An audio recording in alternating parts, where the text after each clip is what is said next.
ولست بخارجي يرى مؤمنا بالله مرتد ملحدي. Que tu peux nous faire part un petit peu de ta fonction, ce que tu fais un petit peu, puisque tu viens de Longjumeau, en région parisienne. Quelle est ta fonction actuelle et ton expérience et ton, pas ton CV, mais en tout cas ton chemin un petit peu jusqu'à ce que tu remplisses cette noble fonction de prédicateur. C'est vrai, quand ils voient des gens faire des conférences à la mosquée, ils ont tendance à s'imaginer qu'on a forcément un cursus énorme derrière nous ou qu'on a forcément des bagages avec nous. Moi, c'est pas mon cas. Moi, je suis un autodidacte. Mon cheminement, il s'est fait par une suite d'expériences. Par la volonté d'Allah, il a voulu que, je sois amené à faire quelques interventions. Et puis, j'ai toujours essayé de garder, le fil, de faire souvent des interventions. Alors, j'ai des diplômes dans le domaine profane, et sinon, dans le domaine religieux, j'ai envie de dire que mes diplômes les plus grands, c'est mon expérience, mon expertise, mes voyages.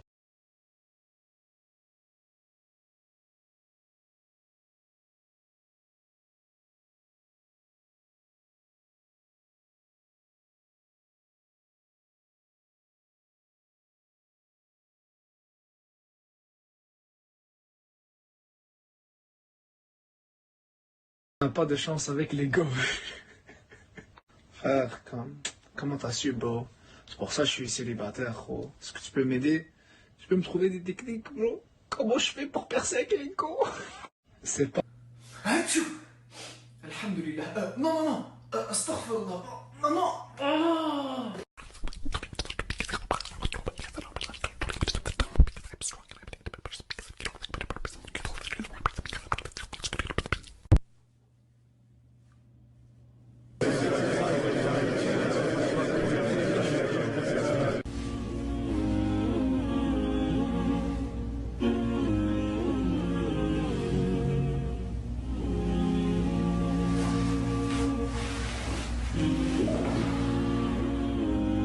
Élisabeth II descendrait du prophète Mohammed alayhi salatu wassalam. Ah, no way! C'est dans les nouvelles, il y a même son arbre généalogique.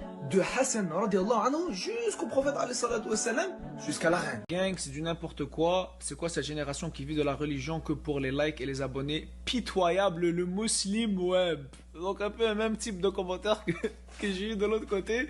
Muslim web, pitoyable. Pitoyable. Non! Pourquoi tu me dis ça? Tu dis que je suis pitoyable. Et ça me fait de la peine. Psych! Je m'en fous de ton commentaire, gros. Mais bon, c'est un peu drôle.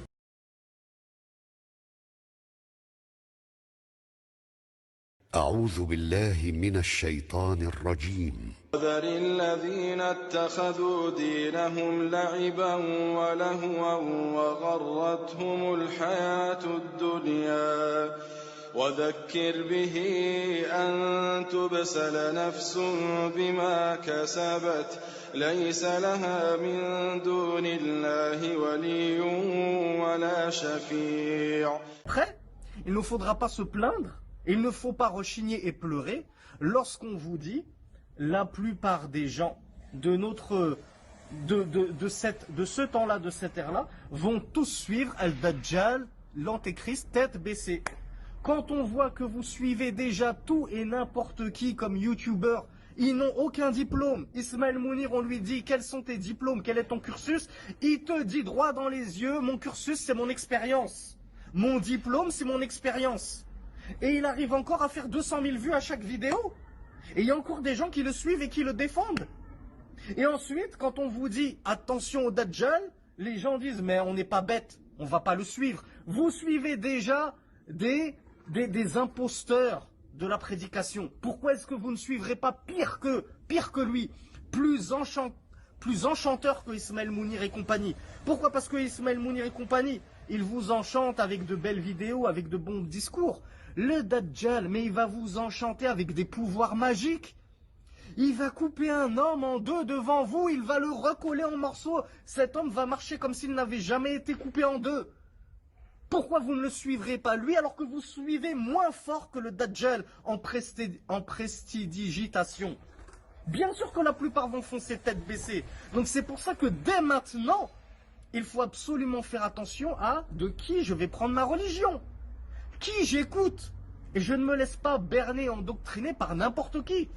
إن هذا العلم دين فانظروا عمن تأخذون دينكم. Cette science, la science islamique, tout ce qu'on étudie, c'est une religion, c'est la religion de l'islam qu'on est en train d'étudier. C'est pas des livres de cuisine. C'est pas des recettes de gâteaux au chocolat. Donc regardez bien, comme l'a dit Ibn Sirin, rahimahullah, de qui vous prenez cette religion, de qui vous prenez cette science.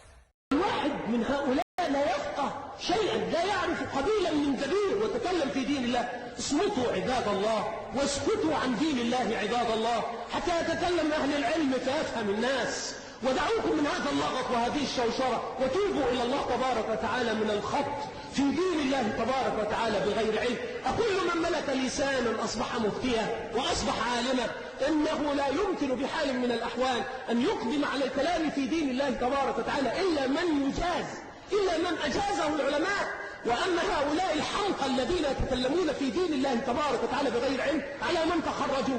على شياطينهم وأهوائهم. لم يسمعوا من أحد ولم يجلسوا في مجالس العلماء ولم يتعلموا شيئا ولا يدرون شيئا في أصول الدين. بل أقسم إن أكثرهم لا يعرف كيف يتوضأ. بل أقول أقسم إن أكثرهم لا يعرف آداب قضاء الحاجة. لا يعرف آداب قضاء الحاجة ويتكلم في الدين. لما تتكلم في الدين؟ اصمت عبد الله حتى يتكلم أهل العلم فيفهم الناس وحتى لا يتشوش الخلق وحتى لا تقع هذه الفوضى التي وقعت بهذا الذي وقع في أمة محمد صلى الله عليه وسلم بكل ما يسوء. اصمتوا عباد الله وتأملوا في دين الله وتوقفوا عند حدود ما تعلمون. فإن مالكا ما جلس يتكلم حتى شهد له الشيوخ. يقول حتى شهد لي 70 من علماء المدينة. فقال له السامع ولو لم يشهدوا له ماذا كان الشأن إذن؟ قال ما كنت لأتكلم لولا أنهم قالوا لي تكلم يا أبا عبد الله ما تكلمت. فلما أذن له بالكلام تكلم. وأما الذين يخبطون يتكلمون يتحدثون الذين يأتون بالحكاوى والذين يتكلمون في الوعظ والذين ظلوا يتكلمون عن التعابين وعن الحيات وعن العقارب في القبور وغير ذلك حتى غلظت القلوب وحتى أصبح الناس لا يرهبون الموت وحتى أصبح الناس لا يخشون حتى من النار من كثرة ما تكلم هؤلاء كأنما يتكلمون عن أمر محسوس يألفه الناس ويدرونه. وهذا من الخطأ العظيم. والنبي صلى الله عليه وعلى آله وسلم إنما بعث مرشدا منذرا ومبشرا صلى الله عليه وعلى آله وسلم. فعلى كل عبد يتقي الله أن يتوقع. لست عالما بل لست طالب علم. لا تصلح أن تكون طالب علم مهما كنت. أنا أقول لك لست طالب علم بعد. إنما طالب العلم الذي يطلق الدنيا لا دنيا له ويقبل على العلم إقبالا كليا بحيث لا تصبح له دنيا ثم يطلب العلم في الصباح وفي المساء وما بين. هذا طالب العلم. من منكم كذلك؟ ليس منكم أحد إطلاقا على هذه الصورة. فلم تصلوا بعد إلى طلاب العلم وإنما أنتم من العوام وليس للعامية أن يتكلم في الدين. فاتقوا الله عباد الله والزموا حدكم واعرفوا قدركم والله تبارك وتعالى يتولانا جميعا برحمته. وصلى الله وسلم على نبينا محمد صلى الله عليه وعلى آله وسلم. Faire un rappel quant au fait de donner son oreille, son cœur et de prendre sa science chez une personne. Cheikh Saïd Raslan hafidahullah tabaraka wa ta'ala nous dit une belle parole dans une de ses khutbahs. Il nous dit subhanallah, yani dans le ma'na de sa parole, que dans la vie de tous les jours, nous les gens, on a une façon de fonctionner. Lorsqu'on veut par exemple acheter des légumes ou des fruits, c'est quelque chose d'anodin, c'est quelque chose qui n'est pas si important que ça. On fait très attention chez qui on achète. Alors on veut la meilleure marchandise, au meilleur prix, chez la personne qui ne va pas nous arnaquer, peut-être la personne qui craint le plus Allah Azza wa Jal et ainsi de suite.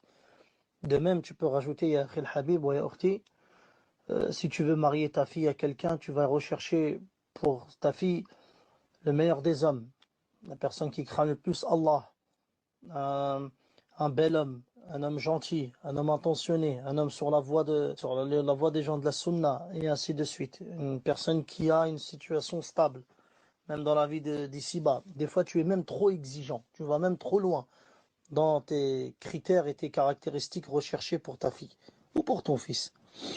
De même, si tu as une belle voiture que tu as achetée très très chère, Yani, tu vas faire attention, si elle tombe en panne, tu ne vas pas la ramener chez n'importe quel mécanicien parce que cette voiture coûte de l'argent. Parce que cette voiture, c'est un bien auquel tu tiens énormément. Mais quand il s'agit d'apprendre sa religion, quand il s'agit de donner cette confiance, d'ouvrir ce cœur et ses oreilles, eh ben on a une certaine facilité, subhanallah, malheureusement, qui est sans pareil. C'est-à-dire celui qui vient et qui parle, on l'écoute. On ne cherche pas à connaître, on ne cherche pas à savoir c'est qui cette personne, on ne cherche pas à savoir si cette personne est digne de faire des cours, digne de parler, digne d'enseigner et ainsi de suite. On fait très rapidement confiance à cette personne-là et on la suit aveuglement, wallah al-musta'an. Et ça, c'est une grande musiba. Car comme il a été rapporté, Ibn Sirin, rahimahullah ta'ala, disait, et d'autres salaf aussi disaient, Inna hada ad-dina ilm, fandur amman ta'khud dinak. Certes, cette religion est une science, regarde de qui prendre ta science. Nous, ayyuha al-ahibba, lorsqu'on rentre dans ce sujet, on est vite taxé de personnes qui veulent diviser. On est vite taxé de personnes mutashaddida, dures. On est vite taxé de personnes, je ne sais pas moi, qui recherchent la division, qui ne veulent pas rassembler, et ainsi de suite. Or que ceci est faux. Ceci est faux. C'est un devoir pour chacun d'entre nous de mettre en garde ses frères et sœurs quand il le faut. C'est un devoir pour chacun d'entre nous de mettre en pratique ces règles-là qui ont été établies, qui existent et qui sont établies par nos pieux prédécesseurs. L'imam al-Bukhari, rahimahullah ta'ala, un jour, avait voyagé afin de rapporter un hadith du prophète alayhi salatu wassalam. Vous savez, à l'époque, lorsqu'on voyageait, on n'avait pas les moyens pour voyager comme maintenant. Donc ça durait très longtemps et le voyage était très dur. Et rahimahullah ta'ala, il faisait tout ce voyage qui durait des jours, voire des mois, peut-être sur un âne, peut-être sur un cheval, ou peut-être sur un chameau, ou peut-être même à pied, afin de récupérer un hadith du prophète alayhi salatu wassalam. Et un jour, lorsqu'il était dans son voyage pour cette mission-là, il a trouvé la personne chez qui il devait prendre son hadith, et donc il s'est adressé à cette personne-là après lui avoir passé le salam, et il lui a dit, est-ce que tu as le hadith du prophète sallallahu alayhi wa sallam? Il lui a dit, naam, je l'ai. Il lui a dit, donc j'aimerais l'entendre de toi, de ta bouche, afin de le rapporter, etc. Donc l'homme a accepté cette demande. Cela dit, l'homme avait un âne. L'homme en question, qui devait donner le hadith, il avait un âne, un himar. Cet âne commençait à s'éloigner de lui. Alors l'homme a pris un espèce de seau ou de récipient. Il a fait signe à l'âne avec une envie de faire croire à l'âne qu'il y avait quelque chose dans ce récipient. Et donc l'âne est venu vers cet homme-là. L'homme a attrapé l'âne, il l'a attaché. L'imam al-Bukhari, rahimahullah, lui a demandé s'il y avait vraiment quelque chose dans ce récipient. L'homme a dit non, c'était pour appâter l'âne. Donc l'imam al-Bukhari, rahimahullah, lui a répondu, tu as menti à l'âne. Je ne prends pas le hadith d'une personne qui ment. Allahu Akbar. Allahu Akbar. C'est de la religion, ayyuha al-ahibba. On parle de religion d'Allah Azza wa Jal. On ne parle pas de quelque chose de mondain. Subhanallah, on est en train de parler de la religion d'Allah Azza wa Jalla. Donc faites très attention de qui prendre votre science. أرجو النجاة ولن تسلك مسالكها إن السفينة لا تجري على اليبس لا تجري على اليبس لا تجري على اليبس أنا لست صوفيا أطوف